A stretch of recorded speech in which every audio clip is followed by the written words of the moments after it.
সবাইকে জানাই আন্তরিক অভিনন্দন ও শুভেচ্ছা।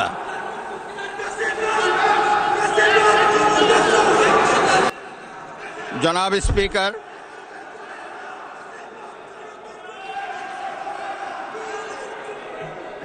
ত্রয়োদশ জাতীয় সংসদের এই উদ্বোধনী অধিবেশনে বাংলাদেশের ইতিহাসের এক ঐতিহাসিক মুহূর্ত। হাজারো শহীদের রক্তের সিঁড়ি বেয়ে দীর্ঘ ১.৫ দশকের ফ্যাসিবাদী শাসনের অবসানের পর একটি শান্তিপূর্ণ, অবাধ, সুষ্ঠু ও নিরপেক্ষ নির্বাচনের মাধ্যমে নির্বাচিত প্রতিনিধিদের নিয়ে এই মহান জাতীয় সংসদের যাত্রা শুরু হয়েছে। সরকারি দল, বিরোধী দল আমরা সকলেই অংশগ্রহণ করেছি জাতীয় সংসদের কার্যক্রমে, এবং কার্যক্রমের শুরু থেকে নিয়মতান্ত্রিকভাবে সবগুলা অংশে আমরা অংশগ্রহণ করেছি, আমাদের বক্তব্য রেখেছি। আমরা মাননীয় স্পিকারের কাছে আমরা বলেছিলাম যে ফ্যাসিবাদের দোসর এমন কেউ এই সংসদে বক্তব্য দিতে পারবে না, কারণ এই সংসদটা হচ্ছে ফ্যাসিবাদ মুক্ত সংসদ।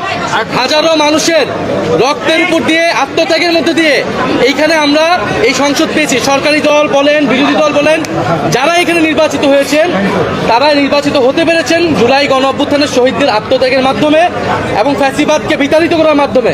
ফলে ফ্যাসিস্টের সাথে জড়িত এমন কেউ এই পার্লামেন্টে বক্তব্য দিতে পারবেন না। কারণ যখন রাষ্ট্রপতি, ফ্যাসিস্ট দোসর রাষ্ট্রপতি যখন বক্তব্য দিতে এসেছেন, আমরা স্পিকারের কাছে বারবার আহ্বান করেছিলাম আমাদের এই বিষয়ে বক্তব্য রয়েছে, সেই বক্তব্য বিরোধী দলীয় নেতা উনি উপস্থাপন করবেন, কিন্তু সেই সময়টা আমাদেরকে দেওয়া হয়নি, আমাদেরকে কোনো ফ্লোর দেওয়া হয়নি।